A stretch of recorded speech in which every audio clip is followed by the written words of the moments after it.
Share नहीं किए, share करो। हाँ ये बस आ गई ना, सब विजिबल है, सब एक किसी को पूछ लो, पूछो किसी से पूछो ना। क्या हमारा पावर पॉइंट प्रेजेंटेशन ये पीडीएफ फॉर्मेट में है, आपको दिखाई दे रहा है? किसी कोई एक जवाब देना प्लीज। यस सर, ये दिखाई दे रहा है। Thank you Nisarga, thank you. तो श्रीमद् भगवद गीता जिसका आज हम प्रारंभ कर रहे हैं,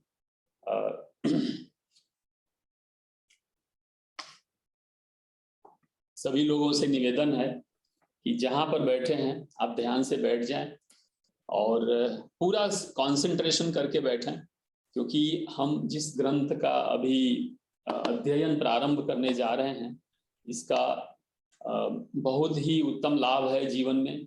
और यह केवल एक पुस्तक नहीं है, केवल ये कोई नॉवेल नहीं है जिसको हम पढ़ लेंगे और हमें ज्ञान की प्राप्ति हो जाएगी, किंतु ये क्या है, ये हमारी जीवन शैली है। ये हमें शरीर से आत्मा तक की यात्रा कराता है। ओम श्री गणेशाय नमः। ओम नमो भगवते वासुदेवाय।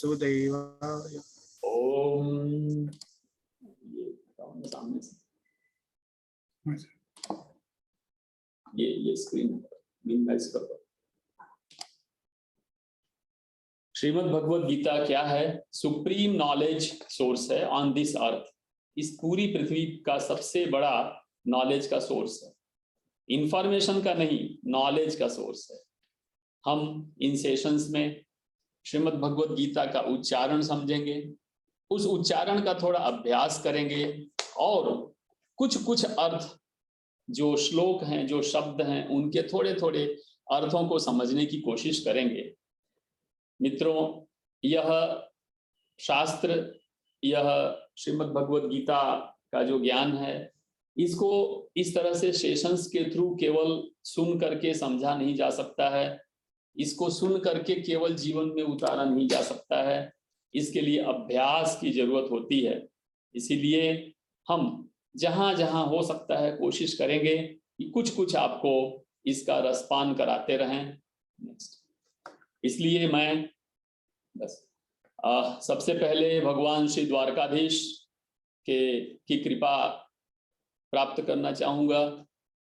मेरे पूज्य गुरुओं, पूज्य माताजी पिताजी और अनकंडीशनल एंड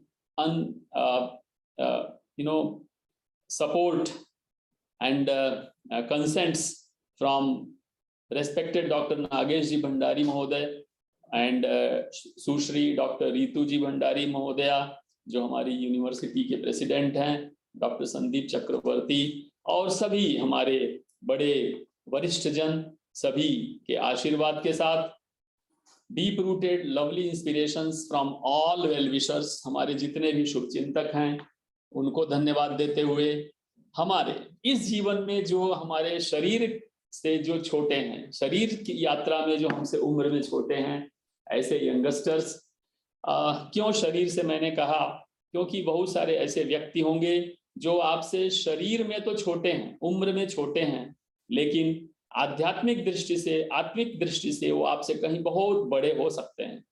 और उल्टा भी है कि शरीर की यात्रा में कोई व्यक्ति बड़ा हो सकता है, उम्र में 40 साल 60 साल का होगा, आपसे बड़ा होगा, लेकिन आध्यात्मिक दृष्टि से और ज्ञान की दृष्टि से आपसे छोटा हो सकता है। इसीलिए मैंने लिखा यंगस्टर्स इन दिस लाइफ। और इंडस यूनिवर्सिटी के सभी फैमिली मेंबर्स फ्रॉम प्यून से प्रेसिडेंट तक सभी को मैं धन्यवाद देता हूं। और नेक्स्ट, और मोस्ट इम्पॉर्टेंट जो आप सभी नॉलेज सीकर्स हैं, जिन्होंने इसमें पार्टिसिपेट करने की कृपा किया है, जो लोग इसमें नॉलेज सीकर्स हैं, जो लोग सीखने के लिए उद्यत हुए हैं, ऐसे सभी हमारे पार्टिसिपेंट्स जो रजिस्टर हुए हैं और जो रजिस्टर नहीं हुए हैं, उन सभी को भी हृदय से बहुत बहुत धन्यवाद। और not at the last but this is the beginning, doctor Ram Sharma ji जो हमारे इंडिक स्टडीज के डीन हैं, और इंडियन नॉलेज सिस्टम जिन्होंने इंडस यूनिवर्सिटी में चलाने का एक बीड़ा उठाया है, ऐसे डॉक्टर राम शर्मा जी को भी हृदय से धन्यवाद। आप आपके स्क्रीन पे देख सकते हैं कि हम पहले 10 मिनट में श्रीमद् भगवद गीता पर मेडिटेशन करेंगे। मेडिटेशन का अर्थ यह नहीं है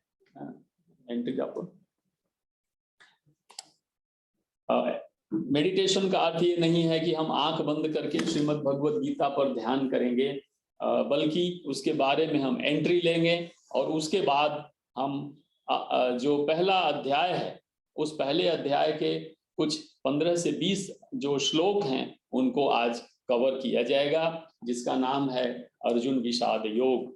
आज 16 जुलाई है और इस समय 9:18 हो गए। 9:15 पे हमारा सेशन शुरू होने वाला था।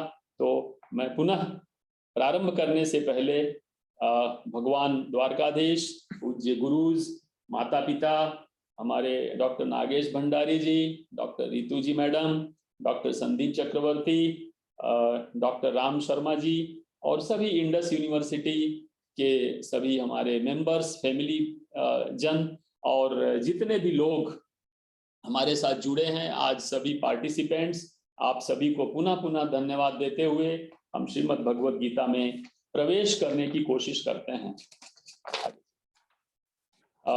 सभी पार्टिसिपेंट्स और जितने भी लोग ऑनलाइन हैं, आप लोगों के इंफॉर्मेशन के लिए ऑडियो और वीडियो सभी सेशंस के इंडस यूनिवर्सिटी की वेबसाइट पर यूट्यूब पे रखा जाएगा, उसका लिंक दिया जाएगा। आप सभी के प्रश्नों का हम ईमेल के थ्रू रिसीव करना चाहेंगे। आपके जो भी प्रश्न हैं श्रीमद् भगवद गीता या आपके जीवन संबंधित, कृपया ईमेल करें। ईमेल आईडी आपका मेरा आपके पास है। इसका कारण है कि अगर आप सेशन के बीच में कोई प्रश्न करेंगे तो प्रश्न का जो उत्तर है मैं ठीक से दे नहीं पाऊंगा, क्योंकि प्रश्नों के जो उत्तर होते हैं कभी कभी बहुत लंबे लंबे होते हैं, इसलिए उनको तुरंत जवाब देना, उसका उत्तर देना, आपको संतुष्टि मिले ऐसा उत्तर देना कई बार संभव नहीं होता है और दूसरे लोग उसमें बोर होते हैं। साथ में हम आपको रेफरेंसेस देंगे जो आप बाद में बैठ करके खुद भी रीड कर सकते हैं, उसको सुन सकते हैं, उसको देख सकते हैं, तथा आप अपने आप का इवैल्यूएशन कर सकते हैं। स्व मूल्यांकन, खुद से खुद का मूल्यांकन, स्वयं से स्वयं का मूल्यांकन आप कर सकें, ऐसा आपको हम फॉर्मूला भी बीच बीच में देते रहेंगे। अतः मैं आपसे निवेदन करूंगा कि अब हम भीष्म पर्व जो चैप्टर नंबर 23 से और 40 तक का है महाभारत ग्रंथ में, जो महर्षि वेदव्यास के द्वारा मनुष्य जाति तक पहुंचाया गया है, उस पे हम प्रारंभ करें। और उसमें आपसे निवेदन करूंगा कि 3 बार आप ओम बोलेंगे बिना डिस्टर्ब हुए।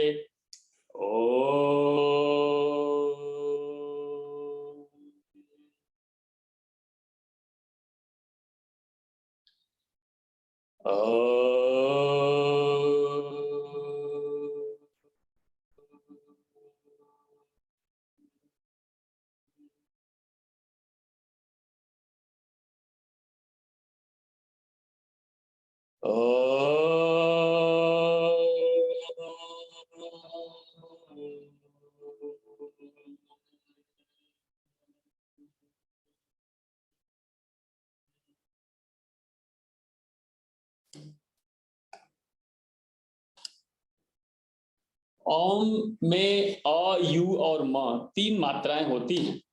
एक गूंगा भी अ, उ, बोल सकता है। यह हमारा वैदिक सिद्धांत है।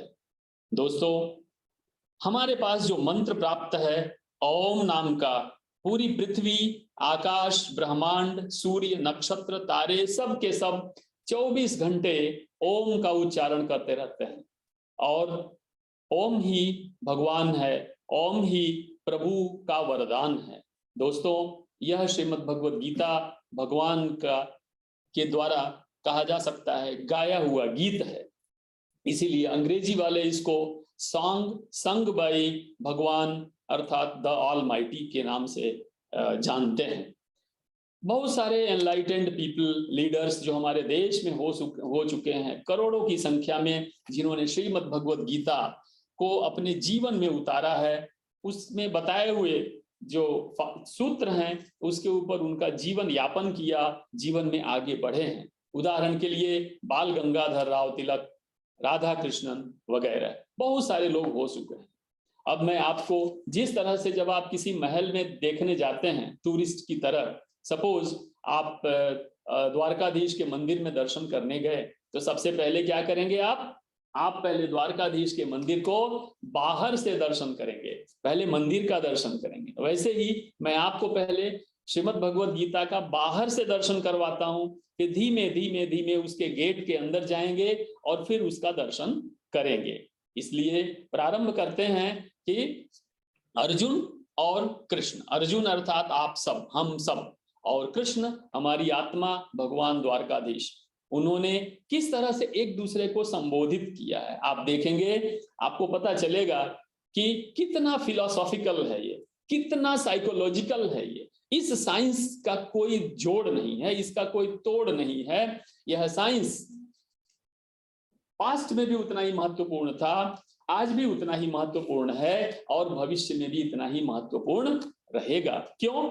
आप उदाहरण के लिए देखें कि अर्जुन भगवान कृष्ण को कितने नामों से पुकारते हैं। अर्जुन भगवान कृष्ण को, वैसे तो भगवान के हजारों नाम हैं, दसों हजार नाम है, सहस्त्र नाम चलता है, लेकिन इस श्रीमद् भगवद गीता ग्रंथ के अंदर भगवान कृष्ण को अर्जुन लगभग 46 प्रकार के नामों से बुलाते हैं। अब आपका प्रश्न होगा कि क्यों इतने सारे नाम लिए? मित्रों, आपको मैं एक उदाहरण देता हूं। आपके घर में आपकी माँ आपको बचपन में किन किन नामों से बुलाती थी? पप्पू, मुन्ना, चुन्ना, लड्डू, डब्लू वगैरह अलग अलग नामों से आपको बुलाती थी। क्या आपका वो ओरिजिनल नाम है? नहीं। लेकिन पिता आपको किस नाम से बुलाते थे? बहुत प्रेम उमड़ आया आपके ऊपर तो पिता आपको किसी दूसरे नाम से बुलाएंगे, क्रोध आ गया तो दूसरे नाम से बुलाएंगे। तो जिस तरह से आपके 4-5 नाम आपके घरों में होते हैं, इसी तरह से भगवान कृष्ण को मन में अर्जुन के लिए जैसी श्रद्धा, जैसा भाव आता है, वैसा कृष्ण अर्जुन को अलग अलग नामों से बुलाते हैं। अथवा कृष्ण को लगता है कि अब अर्जुन को मुझे इस नाम से बुलाने से ज्यादा उसको मैं समझा पाऊंगा आसानी से, तो कृष्ण भगवान क्या करते हैं? अर्जुन को उस नाम से बुलाते हैं। उल्टा अर्जुन को लगता है कि मैं भगवान कृष्ण को अगर इस नाम से बुलाता हूं तो क्या करेंगे वो? शायद वो अर्जुन कृष्ण को उस नाम से बुलाते हैं। उदाहरण के लिए लीजिए सर नीचे, यस, उदाहरण के लिए अर्जुन भगवान कृष्ण के इतने नाम लेते हैं, कितने? 46, और अलग अलग श्लोक में अलग अलग नाम से, जैसे कहीं कृष्ण कहते हैं श्लोक नंबर 5.1 में वगैरह, कहीं माधव बोलते हैं श्लोक नंबर 1 अध्याय 1 के 36वें श्लोक में। आप देखें अध्याय 11 के 36वें श्लोक में वो ऋषिकेश के नाम से बुलाते हैं। नीचे लीजिए, इस तरह से अलग अलग नाम हैं और हर एक नाम का मैंने डेफिनेशन, उस नाम का अर्थ क्या है वो भी वहां पे लिखा हुआ है। तो आपसे निवेदन है कि इन नामों के अर्थों को समझें।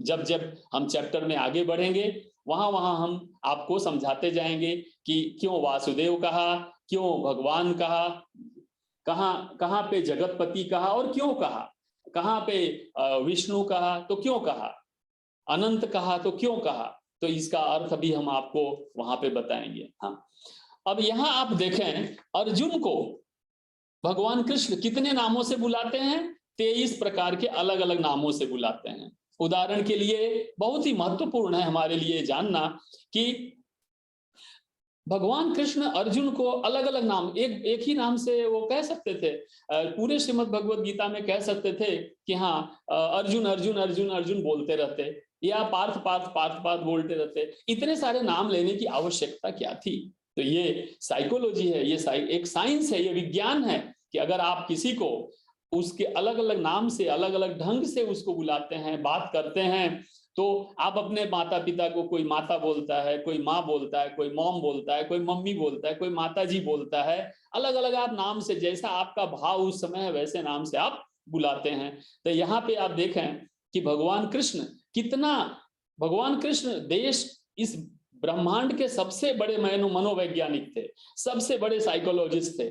आप देखो लगभग श्रीमद् भगवत गीता, जहां तक मेरा ज्ञान है, पृथ्वी का पहला साइकोलॉजी, सबसे बेस्ट साइकोलॉजी पुस्तक है जो हमें पढ़ना चाहिए, और पढ़ने से हमें साइकोलॉजी का ज्ञान प्राप्त होता है। पार्थ नाम से भगवान कृष्ण अर्जुन को 38 बार बुलाते हैं, 38 टाइम्स बुलाते हैं। आप देखो श्लोक का नंबर भी मैंने लिख रखा है कि जैसे चैप्टर नंबर 1 के 25वां श्लोक, चैप्टर नंबर 16 का 6वां श्लोक, चैप्टर नंबर 18 का 34वां श्लोक, इस तरह से पार्थ कह के श्री कृष्ण अर्जुन को 38 बार बुलाते हैं। और पार्थ मतलब उनकी माँ के नाम से संबंधित है। वैसे ही रेड कलर में आप देखो कौन्तेय मैंने लिखा है 22 बार है, 22 बार है, तो कौन्तेय कह के वो 22 बार बुलाते हैं। थोड़ा ऊपर लीजिए, तो ये 22 को और 38 बस, और ऊपर 22 और 38 बस, 22 और 38 को आप टोटल करिए तो कितना होता है 60। तो वो मैंने ऊपर लिखा है 23 नाम से बुलाते हैं, और उसमें भी 60 बार, पूरे भगवत गीता में 60 बार भगवान कृष्ण अर्जुन को उनकी माँ के नाम से बुलाते हैं। आप सोचो कि कितना महत्वपूर्ण है। अगर आपको कोई बात समझा रहा है और आप समझ में ना आवे तो बार बार नहीं आप बोलते हो आपके माँ की कसम, आपके पिता की कसम, आप बोलते हो। इसी तरह से भगवान उनको बोलते हैं हे पार्थ, मतलब माँ से संबंधित। तो क्या होगा कि हृदय से साइकोलॉजिकली अर्जुन उनकी बात को जल्दी अच्छे से समझ पाएगा। आप समझ रहे हो, कौन्तेय नाम से बुलाते हैं, 22 बार बुलाते हैं। इसी तरह से आगे चलें, अलग अलग नामों से उनको बुलाते हैं। और मैंने हर श्लोक, उसके सामने श्लोक भी लिख रखा है। तो जैसे 2.15 मतलब अध्याय 2 का श्लोक नंबर 15, वहां पे पुरुषर्व के नाम से उनको बुलाते हैं। और हर एक नाम का अर्थ भी यहाँ पे लिखा हुआ है। जब आप फ्री हो उस समय इसको कृपया पढ़ लें। आगे चलें। इस समय 9:30 हो गया। बस किसी भी ग्रंथ को, किसी भी शास्त्र को पढ़ने के लिए उसके नियम बनाए गए हैं। ऐसे ही हम रोड पे चलते हैं तो बाईं ओर चलते हैं। अगर हम उसका नियम का पालन नहीं करेंगे तो क्या होगा, उसका फल आपको पता है। इसीलिए कोई भी कार्य हम करें तो उसे नियम से करना चाहिए। और नियम में करने के लिए ये हमारे शास्त्रों में, ऋषियों के द्वारा दी गई परंपरा में ये सिस्टम दिया हुआ है, जिसमें विनियोग करना होता है। विनियोग मैं एक बार पढ़ दूंगा, आप जब भी शास्त्र को पढ़ने का प्रारंभ करें तो इसको अवश्य करें।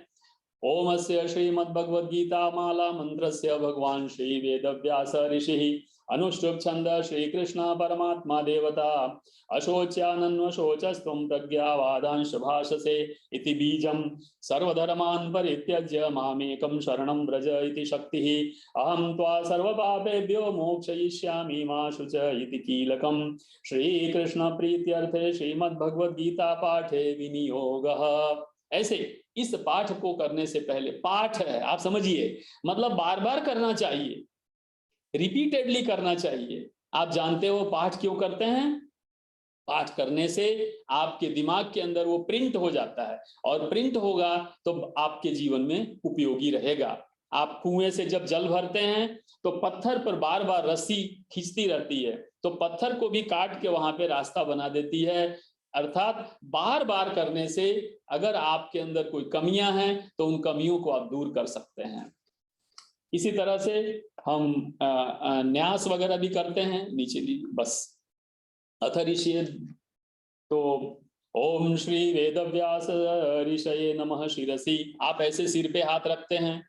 अनुष्टुप छंद से नमः, मुख पे हाथ रखते हैं। श्री कृष्ण परमात्मेति देवतायै नमः, हृदय पे हाथ रखते हैं। अशोच्यानन्वशोचस्त्वं प्रज्ञावादांश भाषसे इति बीजाय नमः गुह्ये। सर्वधर्मान् परित्यज्य मामेकं शरणं व्रज इति शक्तये नमः पादयो, अपने हमारे पैर को ऐसे हम छूते हैं। अहं त्वा सर्वपापेभ्यो मोक्षयिष्यामि मा शुच इति कीलकाय नमः सर्वांगे, सभी पूरे अंगों को हम ऐसे छूते हैं। मम श्री कृष्ण प्रीत्यर्थे श्री भगवद गीता पाठे विनियोगः अथ करन्यासः। अब हम हाथ का न्यास करेंगे। आपको मैं बताऊंगा न्यास क्यों किया जाता है। नयनम छिन्नन्ति शस्त्राणि नयनम दहति पावक इत्यंगुष्ठाभ्याम नमः। तो ऐसे अंगूठे को ऐसे आप करेंगे, न चैनम क्लेदयन्त्यापो न शोषयति मारुतः इति तर्जनीभ्याम नमः। तर्जनी को ऐसे करेंगे, दिख रहा है ना। अच्छेद्यो अयम दाह्यो अयम क्लेद्यो शोष्य एव च इति मध्यमाभ्याम नमः। ऐसे मध्यमा को करेंगे। नित्यः सर्वगतः स्थाणुरचलोऽयं सनातन इत्यनामिकाभ्याम नमः। ऐसे अनामिका को करेंगे। पश्य मे पार्थ रूपाणि शतशोथ सहस्रश इति कनिष्ठिकाभ्याम नमः। ऐसे कनिष्ठिका को करेंगे।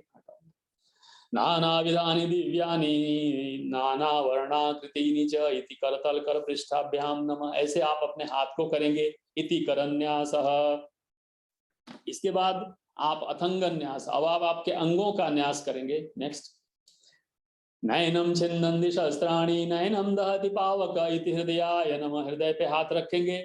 न चैनम क्लेदयन्त्यापो न शोषयति मारुत इति शिरसे स्वाहा। सिर पे हाथ रखेंगे। अच्छेद्यो अयमदाह्यो अयमक्लेद्यो अयशोष्य एव च इति शिखायैव षट्। शिखा ऐसे अंगूठा करके आपकी जो शिखा है उसके ऊपर ऐसे हाथ रखना होता है। शिखायैव षट्। नित्य सर्वगतः स्थाणुरचलोऽयं सनातन इति कवचाय हुम। ऐसे दोनों कंधों पे इस तरह से आप हाथ रखेंगे। पश्य मे पार्थ रूपाणि शतशोथ सहस्रशः इति नेत्राभ्याम वौषट। ऐसे 3 उंगलियां लीजिए, 2 उंगली आपके नेत्र पे और बीच वाली उंगली आपके भ्रू मध्य पे, इस तरह से उनको छूना होता है। नेत्रत्रयाम वौषट। नाना विधानि दिव्यानि नाना वर्णानि वर्णाकृतीनि इति अस्त्राय फट। आपको क्या करना है, 2 उंगली लेनी है, ऐसे हाथ पे 3 बार ऐसे करना है और पूरे शरीर पे ऐसे उसको घुमाना है इस तरह से, और 3 बार घुमा करके फिर हाथ जोड़ना है। हाथ जोड़ेंगे। श्री कृष्ण प्रीत्यर्थे श्रीमद् भगवद गीता पाठे विनियोगः। न्यास इसलिए किया जाता है कि जब आप मान लो आप द्वारकाधीश मंदिर में दर्शन करने जाएंगे तो कुछ बाहर से तुलसी की माला खरीदेंगे या आप लाइन में खड़े होंगे तैयारी करने के लिए। तो जब भी हम कोई कार्य प्रारंभ करते हैं तो उसकी तैयारी करते हैं। तो ये अंदर प्रवेश करने की तैयारी है। ये हर एक सेशन में मैं नहीं करवाऊंगा, आज पहला सेशन है इसलिए ये हम आपसे करवा रहे हैं। आगे अथ ध्यानम। अब हम ध्यान कर रहे हैं। अब हम लाइन में खड़े हैं द्वारकाधीश का दर्शन करने के लिए और बाहर लाइन में खड़े खड़े भगवान का हम ध्यान कर रहे हैं। अर्थात श्रीमद् भगवद गीता अध्ययन से पूर्व हम जिन लोगों ने हमें यह आशीर्वाद दिया है, यह ग्रंथ दिया है, उनको हम धन्यवाद देंगे, उनका ध्यान करेंगे। ओम शांताकारं भुजगशयनं पद्मनाभं सुरेशं विश्वाधारं गगनसदृशं मेघवर्णं शुभांगम लक्ष्मीकान्तं कमलनयनं योगिभिर्ध्यानगम्यं वन्दे विष्णुं भवभयहरं सर्वलोकैकनाथम्। ओम वसुदेवसुतं देवं कंसचाणूरमर्दनं देवकी परमानन्दं कृष्णं वन्दे जगद्गुरुं। मूकं करोति वाचालं पंगुं लंघयते गिरिं यत्कृपातमहं वन्दे परमानन्दमाधवं। यं ब्रह्मा वरुणेन्द्र रुद्रमरुतस्तुवन्ति दिव्यैस्तवैः वेदैः साङ्गपदक्रमोपनिषदैः गायन्ति यं सामगाः। ध्यानावस्थितद्गतेन मनसा पश्यन्ति यं योगिनो यस्यान्तं न विदुसुरासुरगणा देवाय तस्मै नमः। मैं थोड़ा फास्ट ले रहा हूं, इसका अर्थ भी नीचे लिखा हुआ है। जब भी आप फ्री हो इसका अध्ययन कर सकते हैं कि किस तरह से हम पूरे ब्रह्मांड को धन्यवाद ज्ञापित करते हुए आगे बढ़ना चाहते हैं। पूरा ग्रंथ भगवान के मुख से निकला हुआ है, लेकिन हम तक पहुंचाएगा कौन? तो हम तक पहुंचाने की जो जिम्मेदारी है वो महर्षि वेदव्यास ने ली थी और उन्होंने हम तक पहुंचाया। इसलिए हम उनको भी नमन करते हैं, उनको धन्यवाद करते हैं। नमोस्तुते व्यास विशाल बुद्धे फुल्लारविन्दायत पत्र नेत्रम येन त्वया भारत तैलपूर्ण प्रज्वालितो ज्ञानमय प्रदीपः। हे महर्षि, आपको हमारा नमस्कार स्वीकार हो। आप हमें वो बुद्धि दें जिससे कि यह महाभारत के अंदर दिया गया जो ये ग्रंथ है श्रीमद् भगवद गीता, उसका हम कुछ अध्ययन कर सकें। अब हम आगे बढ़ते हैं। स्क्रीन पे जो लिखा है आप उसको एक बार देख लें बहुत ही सरसरी नजर से। कुरुक्षेत्र एक ऐसी जगह जहां लगभग उसकी एरिया 50 स्क्वायर किलोमीटर की आज भी है और कुरुक्षेत्र में इतना बड़ा युद्ध होने जा रहा है। उस युद्ध के प्रारंभ में बहुत सारे लोग उसमें जुड़े हुए हैं, कुछ पांडव पक्ष से हैं, कुछ कौरव पक्ष से हैं, और दोनों पक्षों की ओर बड़े बड़े योद्धा हैं, बहुत सारे कुशल लोग वहां पे जुड़े हैं जिनके अलग अलग नाम हैं। इन नामों की भी चर्चा की गई है। लेकिन प्रश्न केवल यहाँ ये उठता है कि 100 कौरव हम उनको कैसे समझें। 100 कौरवों के साथ में उनकी एक बहन थी, दुश्शला उनका नाम था। उनकी पूरी जो परंपरा है, पारिवारिक जो परंपरा है, उसका भी वर्णन ग्रंथों में किया गया है कि किस तरह से विचित्र वीर्य थे उनके। जो शांतनु और सत्यवती के पुत्र थे, चित्रांगद उनके छोटे भाई थे, और पांडु हस्तिनापुर के महाराज विचित्रवीर्य और उनकी जो दूसरी पत्नी थी अंबालिका, उनके पुत्र थे। अंबालिका 3 बहनें थी, अंबा, अंबालिका, अंबा, अंबे, अंबालिका, ये 3 उनकी अंबा, अंबिका, अंबालिका 3 बहनें थीं। और यहाँ पे बहुत ही महत्वपूर्ण रोल है विदुर का। विदुर जी जो तीसरे भाई हैं, किंतु उनकी माता जो है वो दासी थीं और वो निषाद राज के पुत्र थे। धृतराष्ट्र और गांधारी का वर्णन है ही। गांधारी के पिता का नाम सुबाला था और वो गांधार की रहने वाली थी, जो आजकल लगभग अफगानिस्तान के आसपास में है। मैं आपसे ये कहना चाहूंगा कि 100 कौरव कैसे, क्या 5 हमारी ज्ञानेंद्रियां हैं, आप लिखा हुआ है, 5 कर्मेंद्रियां हैं। ये सभी का जो कनेक्शन है वो डायरेक्ट सूर्य, वायु, जल, पृथ्वी और आकाश के साथ है। एक मन, एक आत्मा और एक शरीर। गंध के 10 प्रकार के गंध होते हैं, स्वाद के 6 प्रकार हैं, शब्द 19 प्रकार के होते हैं, जिसमें से भेद के 4, रचना के आधार पर 3, अर्थ के आधार पर भी 4 शब्द प्रकार के होते हैं, और प्रयोग के आधार पर 8 प्रकार के शब्दों की चर्चा की गई है। तो 19 ये हो गए। मैं आपको क्यों गिनवा रहा हूं उसको लास्ट में बताता हूं। नीचे लीजिए, दृष्टि, हमारी दृष्टि के 6 प्रकार के दोष कहे गए हैं। सुनने के, श्रवण के दोष 12 प्रकार के कहे गए हैं। संवेदना के 7 प्रकार के दोष हैं। चरित्र के 9 प्रकार के दोष हैं। वचन, जो हम बोल बोल करते रहते हैं, मौन से लेकर के और बोलने तक के 14 प्रकार के दोष हैं। व्यावहारिक दोष 9 प्रकार के होते हैं। पैर से जब हम चलते हैं, कुछ काम करते हैं, तो उससे 3 प्रकार के दुष्कर्म होते हैं। और मानसिक स्तर पे हम सोच विचार में जो रहते हैं, उससे भी 5 प्रकार के दोष होते हैं। इस प्रकार से अगर मैं 5 जो आपकी कर्मेंद्रियां हैं, 5 आपके जो ज्ञान इंद्रियां हैं, तो 5 + 5 वहां पे लिखा हुआ आप देख सकते हैं कि 5 + 5, तो 5 वो और 5 ये हो गए। एक शरीर और एक मन, वो 2 करिए तो 1 + 1 हो गया। तो 5 और 5 क्या हुआ? 10। 10 के ऊपर 1 + 1 क्या हुआ? 2। तो क्या हुआ? 10 स्क्वायर, यानी 10 स्क्वायर। 10 स्क्वायर कितना होगा? 100। और कौरव कितने थे? 100। इसका मतलब क्या हुआ कि हम जितने भी दोषों को गिने, तो शास्त्र के अनुसार ये जो 100 कौरव हैं, वो अलग अलग दोषों के नाम से उनकी चर्चा की जाती है। और एक आत्मा, वो कौन है? भगवान कृष्ण। वो अकेला एक, वो भगवान जो कृष्ण है, वो क्या कर रहे हैं कि ये जो पांडव ग्रुप है पूरा, उदाहरण के लिए युधिष्ठिर है, अर्जुन है, भीम है, नकुल है, सहदेव हैं, इनको गवर्न कर रहे हैं। तो 5:1 यानी 5 के ऊपर 1 यानी भगवान कृष्ण, तो वो 5 का 5 रहा। अथवा 1 के ऊपर 5 किया तो वो भी 1 का 1 रहा, यानी वो दोनों तरह से 1 है। तो कहने का अर्थ ये है कि एक तरफ कौन है? पांडव भगवान कृष्ण की देख रेख में है, और एक तरफ 100 कौरव और उनकी सेनाएं हैं, जो पाप के रूप में या दुराचार के रूप में जानी जाती हैं।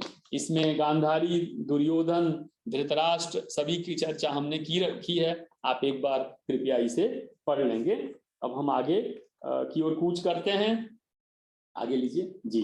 अब आज हमारा 16 जुलाई सेशन 1 9 बजे से हमने प्रारंभ किया, और इसके अंदर हम 1 से लगभग 20 श्लोक तक की चर्चा करेंगे। थोड़ा स्पीड में जाएंगे, और मैं आपको बस जो आपको मैं यहाँ से जो अर्जुन का विषाद है, उस नाम का जो योग है, उसमें प्रवेश करने के लिए, अर्थात अब आप मंदिर के अंदर प्रवेश कर चुके हैं, और मंदिर के अंदर जाने के बाद अब आप तुरंत दर्शन नहीं होगा, थोड़ी देर के लिए पर्दा गिरा रहेगा। तो जब तक पर्दा गिरा होता है भगवान का, तब तक आप भगवान का भजन करते हैं। तो अभी श्रीमद् भगवद गीता प्रारंभ नहीं हो रही है, अभी श्रीमद् भगवद गीता के अंदर हम प्रवेश कर रहे हैं, अभी पर्दा गिरा हुआ है। इसलिए अभी अर्जुन का विषाद योग है। यह श्रीमद् भगवद गीता आप समझो योग अर्थात ऐसा एक जंक्शन, ऐसा एक पॉइंट जहां पे अर्जुन नाम का जो व्यक्ति है वह विषाद को प्राप्त हुआ है, दुखी है, बहुत ज्यादा मोह में फंस गया है। अब यह श्रीमद् भगवद गीता मोह से क्यों प्रारंभ हुई? विषाद से। मोह से मोक्ष की यात्रा है। अध्याय 1 जो है वो मोह का प्रारूप है अर्थात विषाद का है, और अध्याय नंबर जो 18 है वो किस में जाएगा? मोक्ष दिलाता है। तो 18 अध्याय में आप मोह अर्थात विषाद से मोक्ष तक अर्थात सद्गति तक, पूरा शांतिमय जीवन तक आप यात्रा कर सकते हैं। इसमें हर एक अध्याय में आपको एक एक लेवल ऊपर उठाया जाएगा। यह आज भी महत्वपूर्ण है क्योंकि हम और आप भी कभी कभी डिप्रेशन के शिकार होते हैं। डिप्रेशन हुआ अर्थात आप विषाद में गए, अर्थात आपका डिप्रेशन से योग हुआ, मिले, मतलब आप योग में पड़ गए, तो योग में विषाद में पड़ गए। तो विषाद का आपके साथ जब योग हुआ तब आपके पास सॉल्यूशन क्या है? भगवान। और वो भगवान अभी आपके सामने उपस्थित अगर नहीं तो कौन है? श्रीमद् भगवद गीता। अर्थात अगर आप श्रीमद् भगवद गीता पढ़ते हैं, कभी आप डिप्रेशन में चले जाते हैं, तो यह सबसे बड़ा आपके लिए इलाज होगा। इसके लिए कोई डॉक्टर की जरूरत नहीं है, केवल और केवल श्रीमद् भगवद गीता अगर आपने पढ़ लिया तो आप उस डिप्रेशन से बाहर आ सकते हैं। आप देखेंगे कि जो अध्याय है, एक चीज मैं पढ़ना आपको भूल गया, मैं पढ़ दे रहा हूं। ओम अथ श्रीमद् भगवद गीता उपनिषद। यह उपनिषद है, ऊपर लीजिए, उपनिषद है। उपनिषद का अर्थ है ज्ञान का निचोड़। इसके अंदर सभी प्रकार के ज्ञानों का निचोड़ डाला गया है। यह ब्रह्म विद्या है, ये कोई मटेरियल साइंस नहीं है, केवल यह ब्रह्म विद्या है। ब्रह्म विद्या का अर्थ क्या है? सबसे बड़ी विद्या। इसके बाद कोई ज्ञान नहीं है, इसके ऊपर कोई विद्या नहीं है। योग शास्त्र, इस शास्त्र का नाम योग शास्त्र है। श्री कृष्ण अर्जुनम संवादे। यहाँ आर्ग्यूमेंट नहीं है दोस्तों, आर्ग्यूमेंट नहीं है, डिस्कशन है, वाद नहीं है, संवाद है। यहाँ पे ना तो कोई गुरु है ना कोई शिष्य है, यहाँ मित्रवत भाव है। लेकिन मित्र में भगवान श्री कृष्ण जो हैं वो धीमे से कभी गुरु बन जाते हैं और कभी मित्र बन जाते हैं, लेकिन अर्जुन हमेशा मित्र अथवा शिष्य ही रहता है। अर्जुन विषाद योगो नाम प्रथमो अध्याय। दोस्तों प्रथम अध्याय जो है यह भगवान कृष्ण ने अध्याय का नाम नहीं दिया था, ये बाद में हमारी सुविधा के लिए महर्षि वेदव्यास वगैरह जो भी ऋषि हुए उन लोगों ने लगभग अध्याय, ये पूरे भगवत गीता का चैप्टराइजेशन किया, इसका अलग अलग अध्याय बनाया जिससे हमें सुविधा हो जाए। आप सोचो हमारी सुविधा के लिए हमारे पूर्वज, हमारे ऋषि मुनियों ने कितनी तपस्या और मेहनत की है। ओम हरि ओम तत्सत। ओम नमो भगवते वासुदेवाय। श्री परमात्मने नमः। अध्याय 1 का हम प्रारंभ करते हैं। अध्याय 1 अभी भगवान यहाँ कुछ नहीं कह रहे हैं, अभी अर्जुन कुछ नहीं कह रहे हैं। 1 से 11 तक दोनों सेनाएं आमने सामने आती हैं, उनमें एक दूसरों का वर्णन होता है। एक अध्याय 1 के 12वें श्लोक से 19वें श्लोक तक शंख वगैरह ध्वनियां होती हैं। श्लोक नंबर 20 से श्लोक नंबर 27 के बीच में अर्जुन सैन्य निरीक्षण करते हैं, गांडीव की चर्चा यहाँ पे भी है, और अंत में अर्जुन विषाद को प्राप्त होते हैं और वहां से भगवान उनको गाइड करते हैं। पहला श्लोक अगर आपके पास समय है, सुनाई दे रहा है तो आप इसको मेरे साथ में, क्योंकि हमारा मुख्य उद्देश्य है आपको श्रीमद् भगवद गीता का परिचय करवाना, और परिचय करवाने के लिए आपको भी साथ साथ में थोड़ी प्रैक्टिस करनी पड़ेगी। अनम्यूट करिएगा। आप लोग मेरे साथ धीमे धीमे श्लोक का पठन करेंगे। ओम, कोई भी श्लोक आप भगवद गीता का करेंगे पहले ओम बोलेंगे। ओम धर्म क्षेत्रे कुरुक्षेत्रे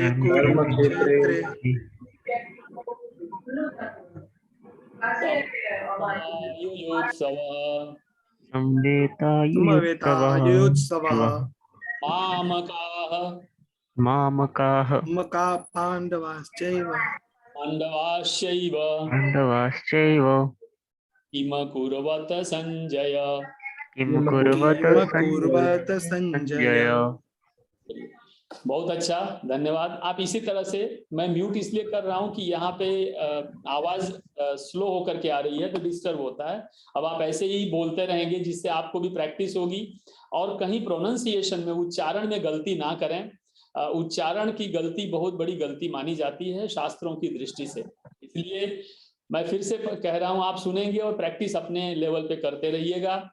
धर्म क्षेत्रे कुरुक्षेत्रे समवेतायुयोत्सवः मामकाः पांडवाश्चैव किम कुर्वत संजय। यहाँ पे अर्थ भी लिखा हुआ है। धर्म क्षेत्र, देखिए कोई भी कार्य हम धर्म से प्रारंभ करते हैं, हमेशा हम धर्म की बात करते हैं। धर्म भी एक प्रकार का कर्म है, क्योंकि वो भी किया जाता है, चाहे मानसिक स्तर पे हो चाहे हमें व्यवहारिक जीवन में करना हो, तो धर्म क्षेत्र तो हम करते हैं। और ऐसा क्षेत्र जहां पे धर्म, धर्म अर्थात यहाँ पे देखो, धृतराष्ट्र नाम का जो व्यक्ति है, जो राजा है, इतने बड़े क्षेत्र का राजा है, वो राजा भी अगर युद्ध की बात कर रहे हैं, अपना प्रश्न उठाते हैं, तो धर्म से प्रारंभ, नहीं मन में तो उनके भगवान ही बसे हुए हैं, तो बोलते हैं धर्म क्षेत्र, यानी ऐसी जगह जहां पे धर्म है, जहां भगवान है। लेकिन जियोग्राफिकली, भौगोलिक दृष्टि से तो कोई समझेगा नहीं कि धर्म क्षेत्र कहाँ पे है, धरती पे कहीं है नहीं, दिखेगा नहीं।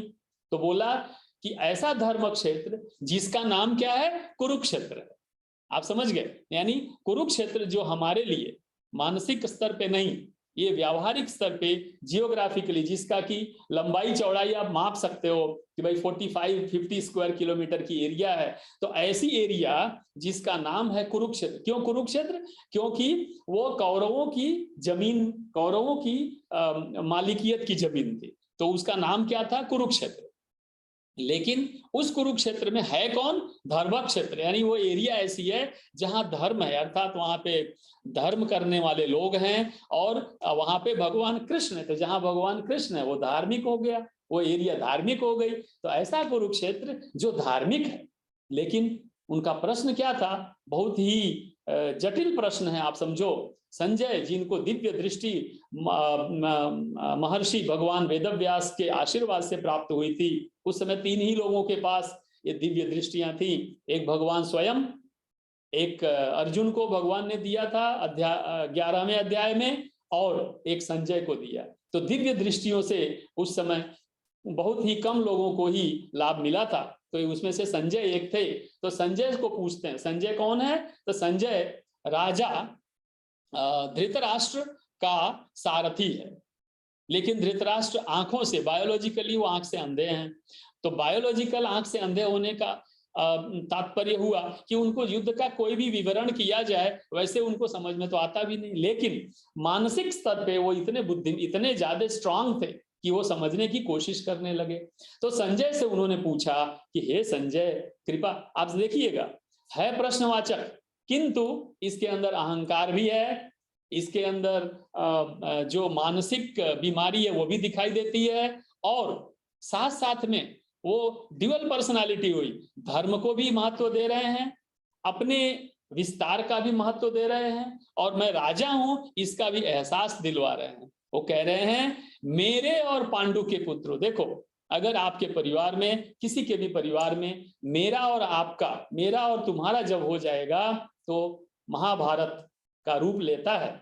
यह एक सबसे बड़ा उदाहरण खुद की भाषा में धृतराष्ट्र खुद पूछते हैं संजय से। लेकिन संजय वहां पे, आप समझो संजय की स्थिति कैसी होगी कि वो इतने बड़े विद्वान हैं, इतने बड़े ज्ञानी हैं, लेकिन उनको उनका जवाब देना पड़ता है, और जवाब जो सही है वो भी नहीं दे सकते और गलत बोल नहीं सकते।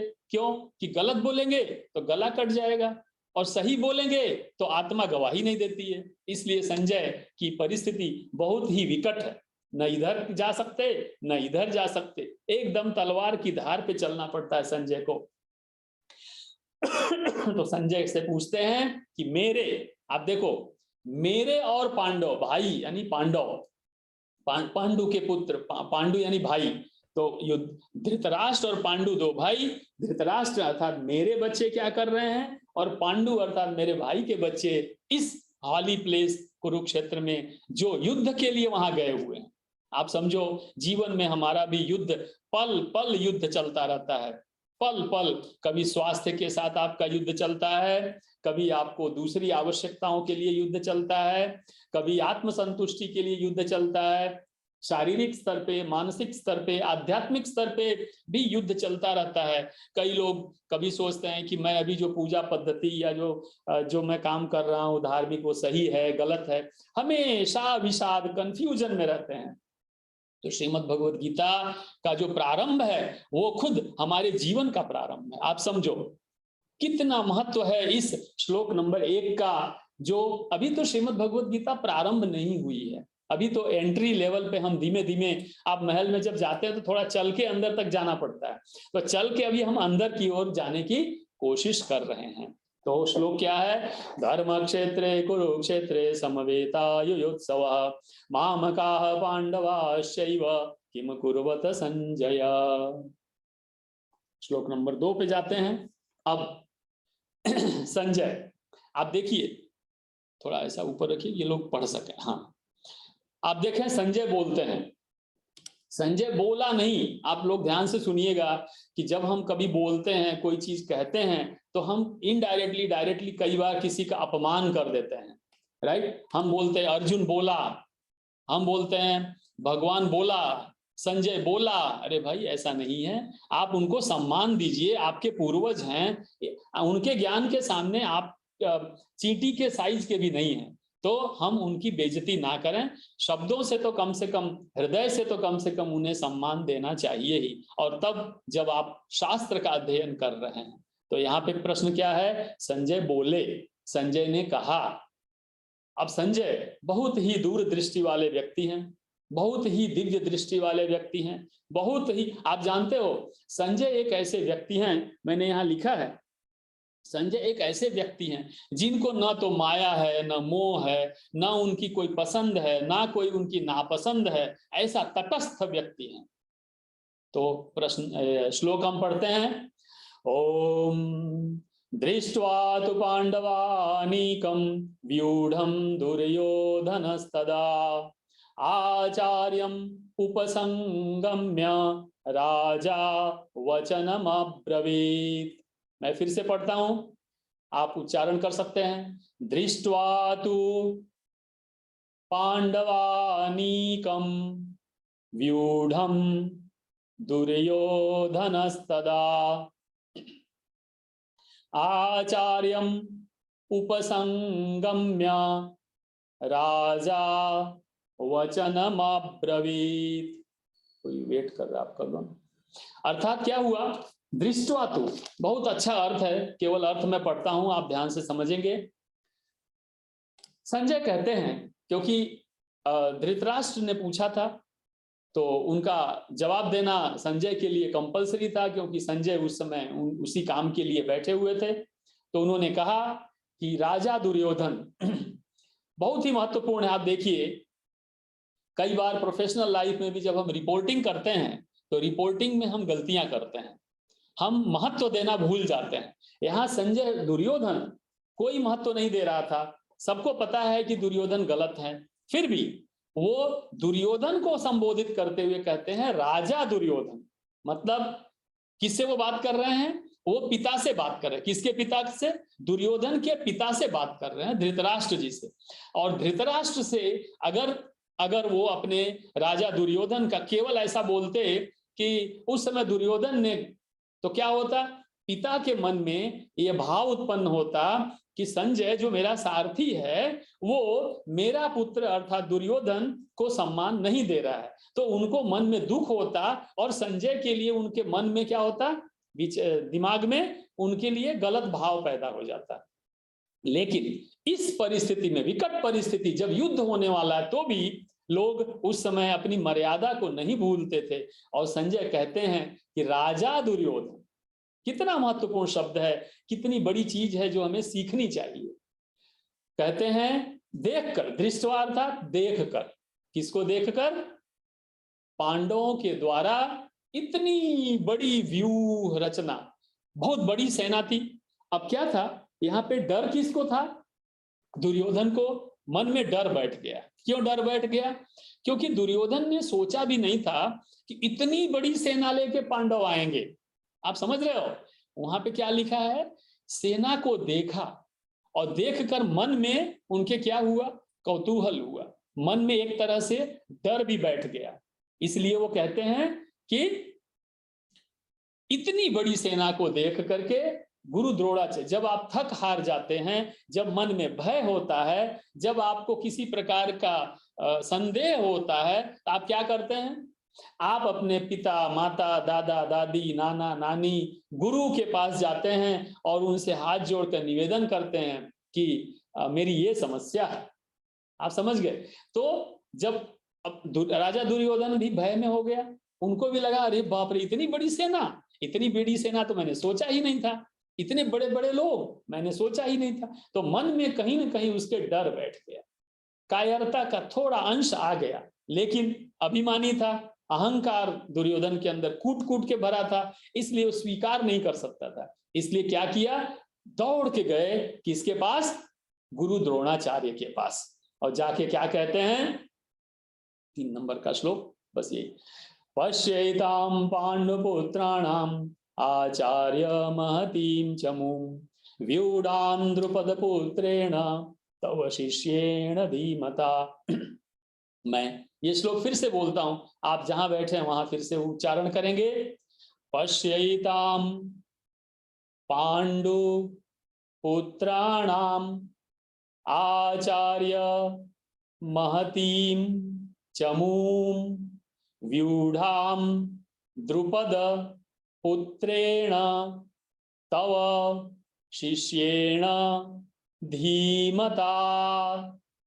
देखिए, ये श्लोक हमें याद हैं, लगभग सारे श्लोक याद हैं, लेकिन फिर भी पाठ जब करते हैं तो ग्रंथ को देख करके पाठ करना चाहिए, खुद से नहीं करना चाहिए, ऐसा शास्त्र का नियम।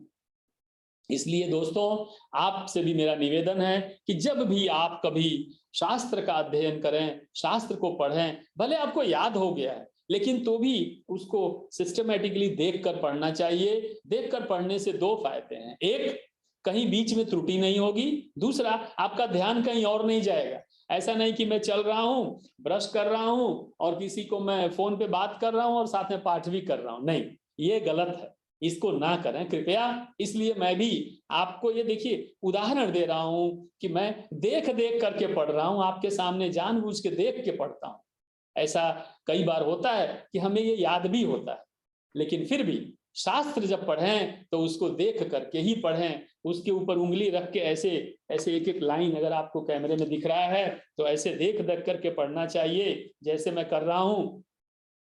दृष्ट्वा तु पांडवानीकं व्यूढ़ं दुर्योधनस्तदा आचार्यम् उपसंगम्य राजा वचनमब्रवीत्। और उसका अर्थ भी समझना चाहिए। कभी भी केवल श्लोक पढ़ लेने से उसका फल प्राप्त नहीं होता है, उसको उसके अर्थ के साथ में पढ़ना चाहिए। जो भी आपकी भाषा है, ये श्रीमद् भगवद गीता हजारों लोगों ने अलग अलग भाषाओं में ट्रांसलेट किया है। आपको जान के आश्चर्य होगा, भारतीय भाषाओं, हर एक भाषाओं में हजारों महापुरुषों ने इसको अनुवाद किया है। इवन उर्दू, फारसी, जर्मन, फ्रेंच, हर एक भाषा में इसका अनुवाद उपलब्ध है। आप सोचिए कितना बड़ा ग्रंथ है कि पूरी पृथ्वी एक ग्रंथ को पढ़ने के लिए अंदर से इतनी लालायित हो रही है। इतने ट्रांसलेशंस हैं, 5-6 हजार तो इसके ऊपर पीएचडी हो चुकी है। तो जा करके राजा गुरु से कहते हैं, क्या कहते हैं आप देखिए, शब्दों का इस्तेमाल कितना बढ़िया किया गया है। कहते हैं, हे आचार्य, आपके बुद्धिमान शिष्य द्रुपद पुत्र, देखिए द्रुपद पुत्र धृष्टद्युम्न बोलते हैं।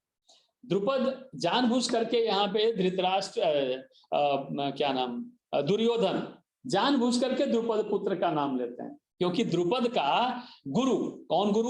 गुरु द्रोणाचार्य।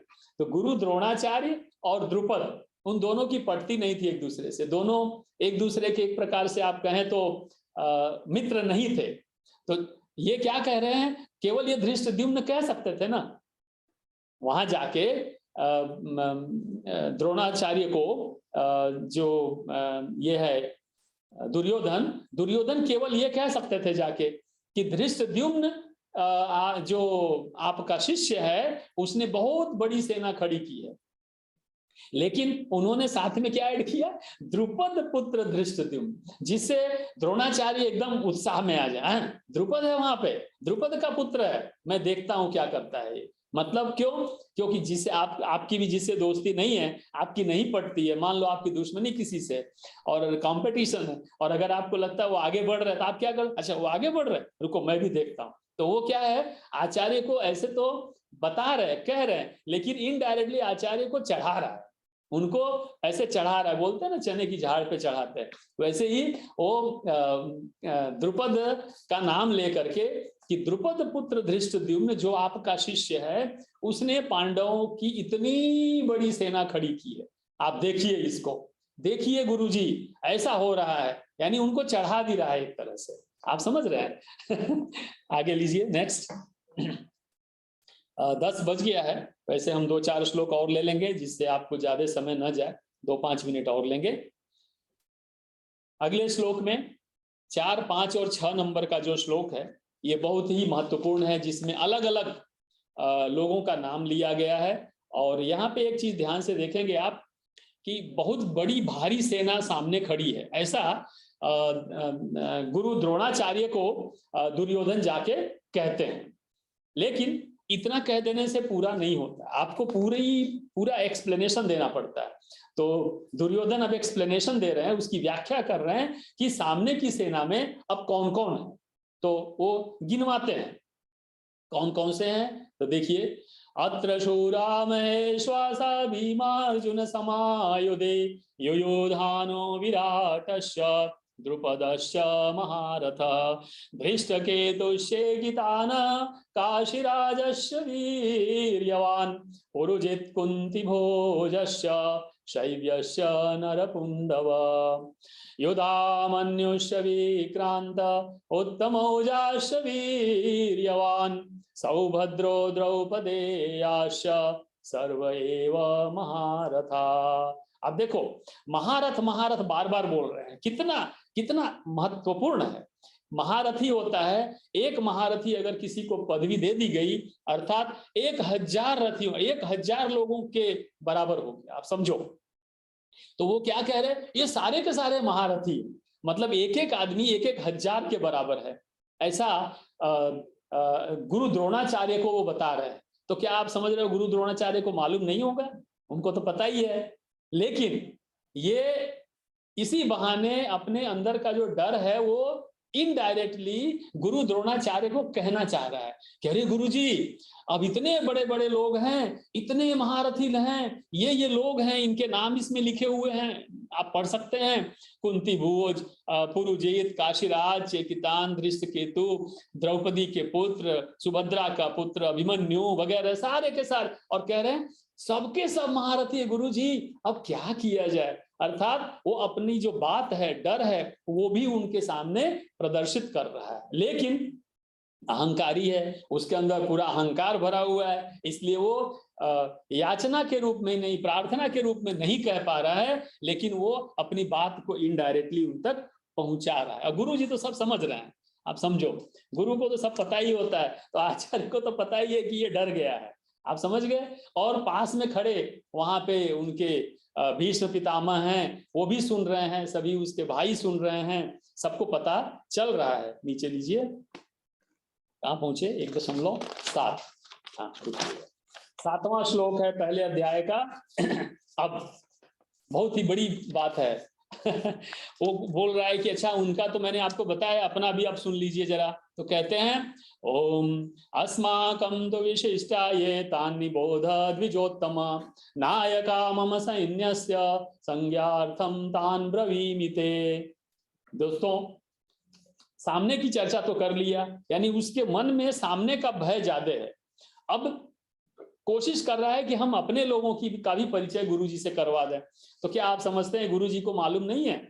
उनको तो पता ही है, क्योंकि वो सेनापति है, तो सेनापति को तो अपनी सेना के बारे में पता ही होता है, लेकिन फिर भी वो अपनी बात अपने गुरु को कह रहे हैं और उनको इज्जत दे रहे हैं, उनको सम्मान देने जा रहे हैं। कैसे कह रहे हैं? द्विजोत्तम, यानी आप ब्राह्मणों में सबसे श्रेष्ठ हैं, आप अर्थात ज्ञानियों में सबसे श्रेष्ठ हैं, आप पूरे मनुष्य समाज में सबसे श्रेष्ठ हैं।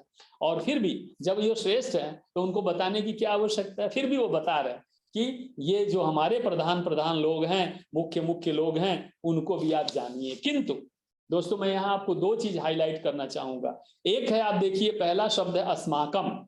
अस्माकम अर्थात होता है हम सब, हमारे। और उसके नीचे वाले वाक्य में देखिएगा, वहां पे लिखा हुआ है मम, नायका के बाद म लिखा हुआ है। मम का अर्थ हुआ मेरी, मतलब हमारे जो सेना के प्रधान है वो पहले वो हमारे से प्रारंभ करता है, अर्थात टीम के साथ, टीम मेंबर्स के साथ शुरुआत करता है। यानी उसके पास टीम लीडरशिप की क्वालिटी है, ऐसा वो बताने की कोशिश कर रहा है कि हमारी पूरी टीम, हमारी, हम सब एक साथ हैं। लेकिन उसके बाद वो अपनी असलियत पे आ जाता है और बोलता है मेरी सेना। आप समझ गए?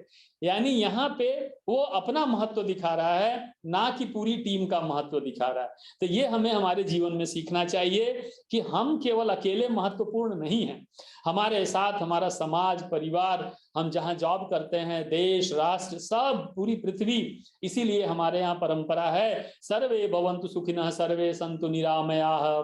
हमारे पास परंपरा है वसुधैव कुटुंबकम, अर्थात हम सब एक हैं, हम सब एक परिवार के हैं, सबका कल्याण हो, सब आगे बढ़ें, ऐसी हमारी परंपरा है, ऐसा हमारा सिस्टम।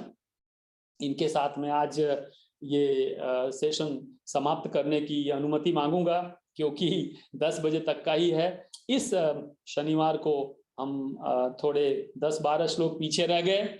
अगले शनिवार को इसी समय लगभग 9:15 बजे के आसपास, 9:15 से 10:15 के बीच में हम वापस ये 10 श्लोक जो रह गए वो और आगे का जो सेशन है वो हम कवर करेंगे इन्हीं शब्दों के साथ। ओम हरि ओम तत्सत। श्री कृष्णार्पणमस्तु। ओम नमो भगवते वासुदेवाय। ओम द्वारकाधीशाय नमः। धन्यवाद।